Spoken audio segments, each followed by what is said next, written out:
Aló, Sí, buenas tardes. Converso con la señora Mayrelin García. sí, a la orden. Muy buenas tardes, señora Mayrelin. Le habla Jennifer Rodríguez de la plataforma Vota Bien. ¿Cómo estás, Jennifer? Por fin diste conmigo, que estabas llamando a otro teléfono. Es así, al fin dimos con usted. Le informamos un Gracias. poco. Esta plataforma busca orientar a los votantes sobre las Sí, propuestas y posturas de los candidatos congresuales y presidenciales en relación a temas muy importantes para la ciudadanía en la actualidad. Debo muy bien, informarle que esta llamada está siendo grabada y que solo con muy su bien. autorización podríamos colocarla íntegramente en nuestra plataforma. ¿Contamos con su autorización? Sí, sí, no hay problema. Gracias. La primera pregunta es si usted está de acuerdo con la despenalización del aborto o de alguna de las causales. Mira, ese es un tema que siempre nos preguntan y yo siempre digo que desata muchas pasiones y enfrenta creencias, sentimientos que si bien hay que respetar, también yo pienso no como parte del sistema político, sino como ciudadana, como madre, que uno debe elevar la conversación y ponerse en los zapatos de ambas partes. Sin embargo, también siempre digo que cuando apoyamos las causales, que es mi caso, y siempre he sido coherente desde hace muchos años que apoyo las tres causales, a veces nos quieren tachar o estigmatizar por el tema religioso. Y yo soy una mujer creyente, criada en la fe, practicante, con mucha fe en Dios, pero pienso que la discusión de ser pro vida o de respetar la vida debemos nosotros pensarla también respetando la vida de niñas, adolescentes, mujeres violadas, maltratadas, que no tienen la opción de poder escoger un aborto que esté, vamos a decir, en condiciones médicas razonables. Algunas pues acceden a abortos ilegales tal vez, o a métodos que tal vez uno no conoce porque nunca ha estado expuesto a eso, pero que uno debe pensar en la situación de cualquier niña o mujer violentada que está obligada hasta ahora, por no tener esta reglamentación o esta ley más bien, a tener que continuar con un embarazo no deseado, no buscado.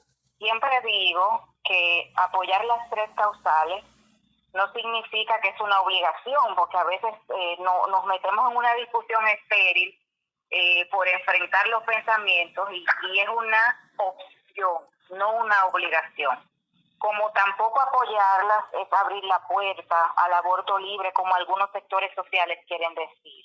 Yo soy una mujer que creo en la familia, nosotros somos un país católico o cristiano más bien, tenemos diversidad de creencias, pero somos muy cristianos y defendemos la familia. Yo defiendo la familia, pero asimismo defiendo que una niña, que una adolescente, que una mujer violada y que quede embarazada, pues pueda tener la opción de decidir no continuar, obviamente dentro de un plazo razonable.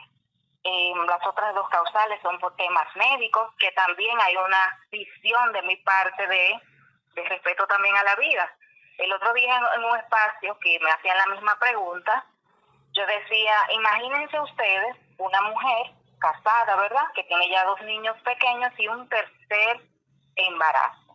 Y que ese embarazo pone en riesgo su vida. Entonces, por apoyar las tres causales, tenemos que continuar con ese embarazo y esa mujer con riesgo de no vivir. Tiene que dejar viudo a su esposo y tiene que dejar huérfano a sus otros 2 hijos pequeños. Entonces, tampoco me parece justo. Reitero, no es una obligación, es una opción si tuviésemos esa causal aprobada. Y la otra, que es igual que es un tema médico, tiene que ver con la inviabilidad del feto. Entonces, ahí están los médicos para tipificar esas inviabilidades o esas, vamos a decir, no congruencias, por decirlo de alguna manera, con una vida normal, con un cuerpo y un cerebro y órganos normales que una persona se pueda desarrollar. Entonces, si es inviable ese feto, ¿por qué tenemos que obligar igual a una mujer a terminar, a llevar a término un embarazo y parir, dar a luz a un bebé, en este caso ya, ¿verdad? Que sabemos que no va a sobrevivir en condiciones que llamamos normales, que tal vez no es el término adecuado.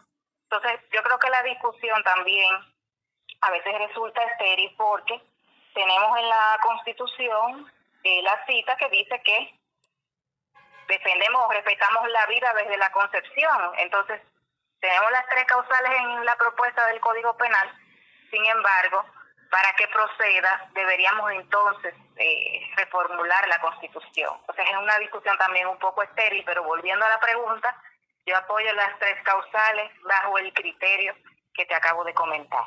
Pienso que las mujeres, las niñas, sobre todo las niñas violadas, deben tener la opción, porque es un trauma, luego de una violación debe ser un trauma, pues tener que continuar con un embarazo, reitero, no buscado, no deseado, y es muy fácil criticar, juzgar, cuando de repente ni mujeres ni hombres que estamos en esta discusión hemos sido sometidos a un proceso o vamos a decir, a un maltrato hacia nuestra dignidad y hacia nuestro cuerpo, como debe significar una violación, y luego de eso, pues entonces también un embarazo.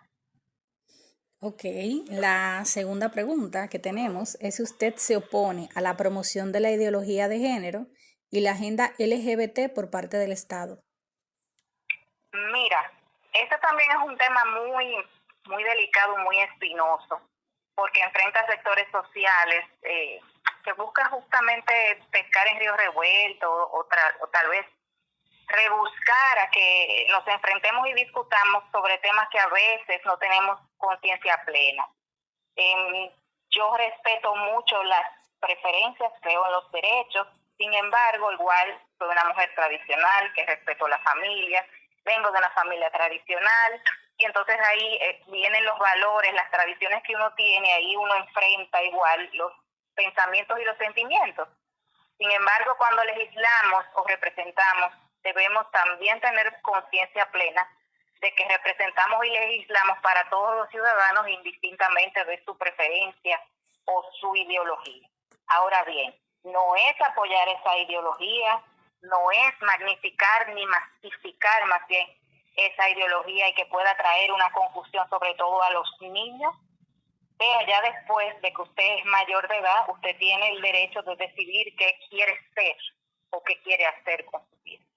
No promuevo la ideología, reitero, pero igual es un tema delicado porque si bien puede afectar a una población sensible como son nuestros hijos, y ahí defiendo yo como madre a los padres que dicen, bueno, no voy a permitir que nadie pues influya o inculque cosas que son, vamos a decir, opuestas a los valores que yo tengo, y eso yo lo defiendo, pero ya los que son adultos, ahí hay una comunidad LGTB que merece todo mi respeto porque igual son ciudadanos y deberían tener los mismos derechos y deberes que todos, en todos los sentidos.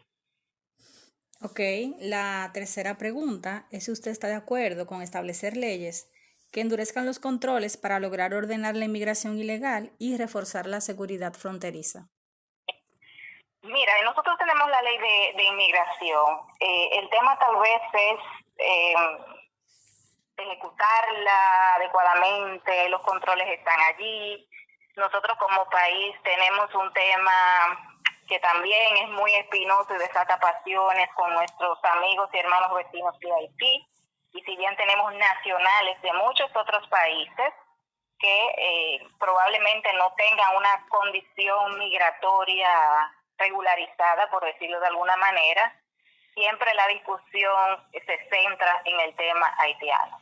Yo pienso que si bien debemos tener mayores controles en la frontera, que todo país debe pues hacer respetar su territorio, sus leyes, proteger a sus ciudadanos,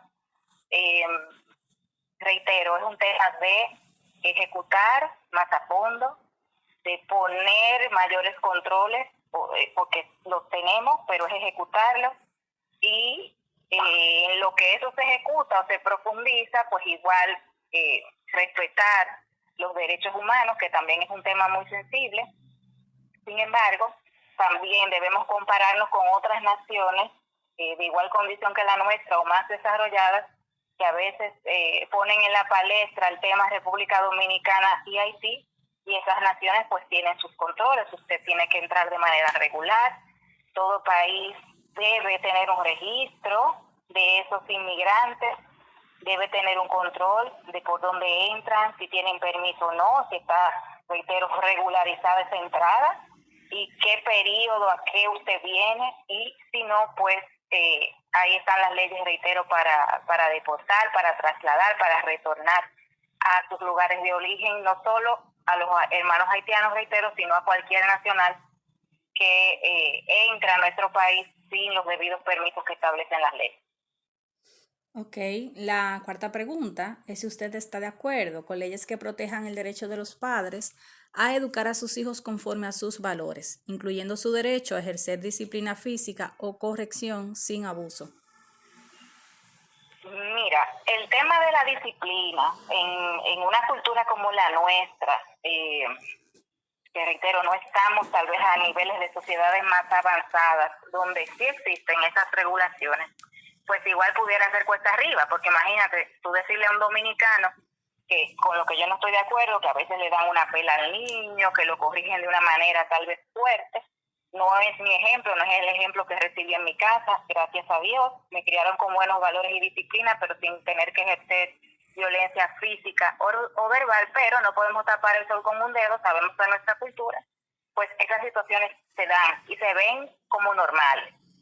Ahora bien, es un tema de educarnos y la educación comienza desde que somos niños para que cuando seamos adultos sepamos cuáles son esos valores y criterios de disciplina que deben ser aceptables sin cruzar esa línea que es muy delgada hacia un abuso emocional o físico.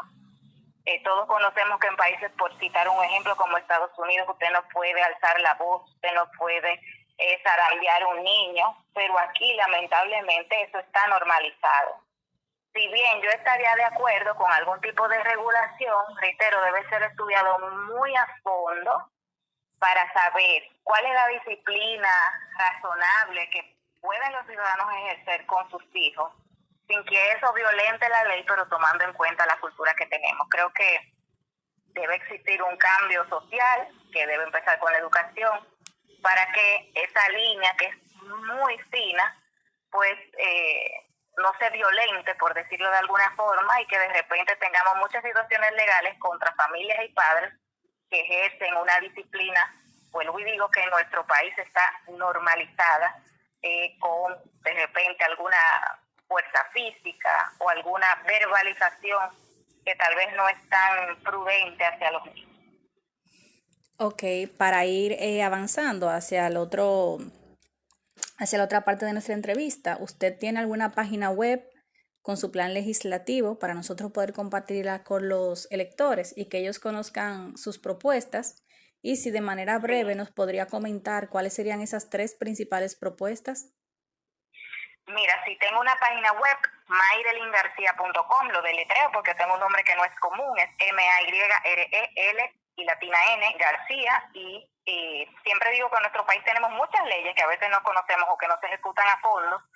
Sin embargo, uno de los ejes temáticos que vengo ya desde hace años tratando es el tema de trasplante de órganos. Si bien aquí existe una ley que data del 98, así como muchas otras, yo comprendo que deben ser reformuladas, modernizadas, tomando como ejemplo otros países donde se han dado grandes pasos de avance en esa dirección. Nosotros tenemos aquí el Instituto de Coordinación de Trasplantes, sin embargo, en el imaginario de la gente, cuando uno le habla de un trasplante de órganos, pues existe un tabú muy fuerte de que ya uno cree que te van a hacer algo para sacar tus órganos, y realmente no es así.